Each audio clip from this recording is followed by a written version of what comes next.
Bacteria या prokaryote के अंदर जो mRNA बनता है उसमें किसी प्रकार के प्रोसेसिंग की रिक्वायरमेंट नहीं होती। तो इसमें क्या, और दूसरी चीज क्या है कि ट्रांसक्रिप्शन और ट्रांसलेशन एक ही कंपार्टमेंट में पार्टिसिपेट करता है, वहां पे कोई न्यूक्लियस जैसा स्ट्रक्चर नहीं होता है। तो उसका रिजल्ट क्या होता है कि कई बार जबकि ट्रांसक्रिप्शन पूरा भी नहीं हुआ है, उससे पहले ही जितना mRNA बना है वो ट्रांसलेशन में पार्टिसिपेट करना शुरू कर देता है। यानी एक तरफ से mRNA बना नहीं कि दूसरी तरफ से उसका ट्रांसलेशन में यूज होना भी शुरू हो गया। क्यों? क्योंकि जो राइबोसोम है जहां पे ट्रांसलेशन होना है वो बिल्कुल पास में है, किसके? डीएनए के पास में है। ठीक है, तो इस तरह से हम कह सकते हैं कि जो ट्रांसक्रिप्शन और ट्रांसलेशन की प्रोसेस है बैक्टीरिया या प्रोकैरियोट के अंदर वो साथ में हो सकती है। ठीक है, तो अब यूकैरियोट में प्रोकैरियोट से थोड़ा सा डिफरेंस होता है। डिफरेंस ये होता है कि यहाँ पर जो पॉलीमरेज एंजाइम है वो 3 टाइप्स के हैं, polymerase first, second and third. इसके बारे में हम डिटेल हम बताएंगे, लेकिन इससे पहले हम ये बताते हैं कि एक्चुअली जो यहाँ पर रेप्लिकेशन प्रोसेस होता है इसमें आरएनए के ऊपर आप देख रहे हैं कि 2 तरह के रीजन बन रहे हैं, इंट्रॉन और एक्सॉन। तो इसमें हम देखते हैं कि जो इंट्रॉन का पोर्शन है वो नॉन कोडिंग होता है, यूजलेस होता है, वो बाद में अलग हो जाता है, जबकि जो एक्सॉन पोर्शन है वही मेनली कोडिंग सीक्वेंस होता है। तो इसमें प्रोसीजर क्या होता है, जैसा कि आपने देखा था कि ये डीएनए की चेन है, पूरी चेन ओपन होती है, आरएनए पॉलीमरेज इसमें अटैच होता है और चेन को बनाता जाता है, आगे को बढ़ता जाता है। ये आरएनए पॉलीमरेज है, ये फिर लास्ट में यहाँ पे ये सेपरेट हो जाता है और ये एमआरएनए या आरएनए की चेन जो है वो अलग हो जाती है।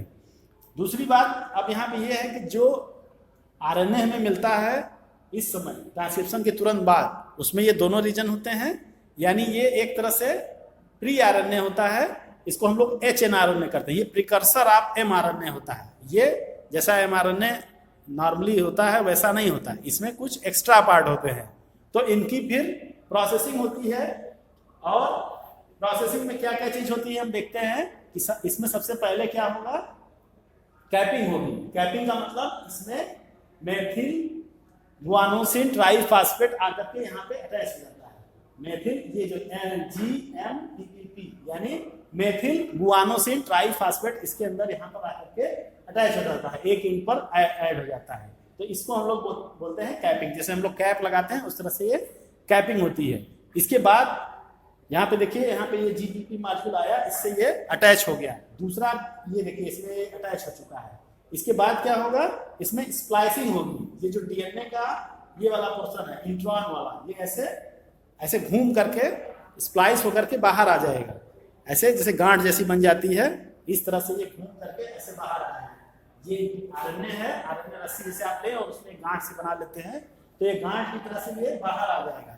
यहाँ पे स्प्लाइसिंग होके जहाँ जहाँ पे इंट्रॉन पोर्शन है जो नॉन कोडिंग सीक्वेंस है वो यहाँ पे बाहर हो जाएगा। और ऐसा यूकैरियोट में ही होता है, प्रोकैरियोट में ऐसा कुछ नहीं होता है। आपने देखा वहां पे डायरेक्ट पूरा आरएनए की सिंथेसिस हो रही थी। तो ऐसे आरएनए को जिसमें ये सब पोर्शन होते हैं इंट्रॉन दोनों, उसको हम लोग एचएनआरएनए बोलते हैं। एचएनआरएनए का मतलब हेट्रोजिनस न्यूक्लियर आरएनए, इसको बोलेंगे एचएनआरएनए या हेट्रोजिनस न्यूक्लियर आरएनए। ठीक है, ये हेट्रोजिनस है, माने इसमें दोनों टाइप का है, इसलिए हम लोग इसको हेट्रोजिनस बोलते हैं। इसके बाद इसमें इंट्रॉन वाला पोर्शन ऐसे स्प्लाइसिंग होकर के बाहर आ जाएगा, बाद में ये इससे अलग हो जाता है। इसके बाद जो हमें आरएनए मिलेगा वो एक्चुअली क्या होगा, वो आरएनए होगा। तो यहाँ सबसे पहले कैपिंग होगी। कैपिंग का मतलब एक पोर्शन पे इस पे मेथिल गुआनोसिन ट्राइफॉस्फेट अटैच होगा। अटैच होने के बाद स्प्लाइसिंग होगी और इसकी टेलिंग होगी। इसमें टेल पोर्शन भी जुड़ता है जो पॉलीएटेड। इसमें कौन सा कंपाउंड जुड़ेगा, एडिनिलेट रेसिड्यू इसमें आकर के जुड़ता है। एडिनिलेट रेसिड्यू इसमें आकर के यहाँ इसे दूसरे एंड पे जुड़ेगा और ये टेलिंग बोली जाती है। तो 2 चीजें हमने देखा, कैपिंग और टेलिंग। कैपिंग, टेलिंग और बीच में इसमें स्प्लाइसिंग। इस तरह से आपने ये पूरा इसका प्रोसीजर देखा कि 3 काम इसमें हुआ।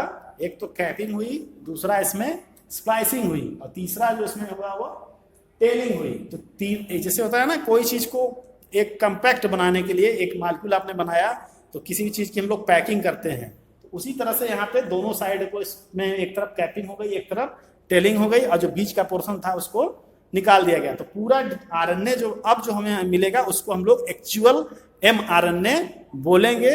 इससे पहले उसको हम लोग बोलते थे हेट्रोजिनस न्यूक्लियर आरएनए या HNRNA, यानी वो प्रिकर्सर आरएनए था। Precursor mRNA is called HNRNA।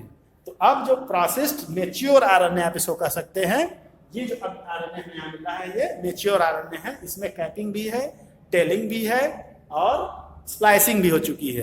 Capping telling इसलिए होती है कि दोनों तरफ से डीएनए हमारा आरएनए जो मॉलिक्यूल है वो सेफ हो जाता है, उसमें कोई और फिर कोई नया मॉलिक्यूल जुड़ने की कोई भी चांस नहीं रहता। एक तरह से दोनों से लॉक की तरह हो जाता है, एंड हो जाता है उसका। ठीक है, इस तरह से हम देखते हैं ये। तो जैसा कि हम जानते हैं कि यूकैरियोट और प्रोकैरियोट के रेप्लिकेशन में डिफरेंस होता है। तो डिफरेंस क्या होता है, इसमें आप देखेंगे कि जो प्रोकैरियोट है, प्रोकैरियोट में हमने देखा था कि single type of RNA polymerase enzyme था, लेकिन यहाँ पे जो आरएनए पॉलीमरेज है यूकैरियोट के अंदर वो 3 टाइप के हैं। और कौन कौन से हैं वो? RNA polymerase first, RNA polymerase second and RNA polymerase third.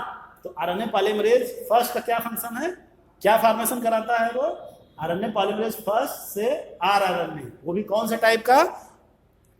Polymerase first synthesise rRNA या ribosomal RNA type 28S, 5.8S and 18S। ये एस का मतलब स्मॉल मॉलिक्यूल हुआ यहाँ पे, लेंथ के हिसाब से या उनके कितने न्यूक्लियोटाइड हैं उसके हिसाब से ये नंबरिंग होती है।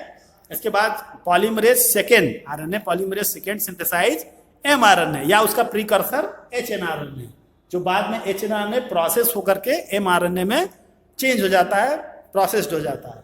इसके बाद आरएनए पॉलीमरेज थर्ड, क्या काम है इसका?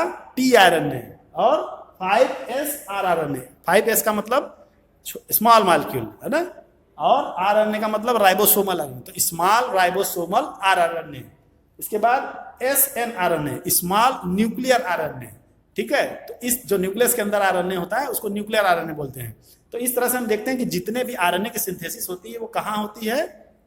वो न्यूक्लियस के अंदर डीएनए के ऊपर ही होती है, ट्रांसक्रिप्शन के थ्रू होती है। लेकिन प्रोकैरियोट में हम देखते हैं कि सिंगल पॉलीमरेज होता है, जबकि यहाँ पे 3 पॉलीमरेज होते हैं। तो ये इसमें डिफरेंस है।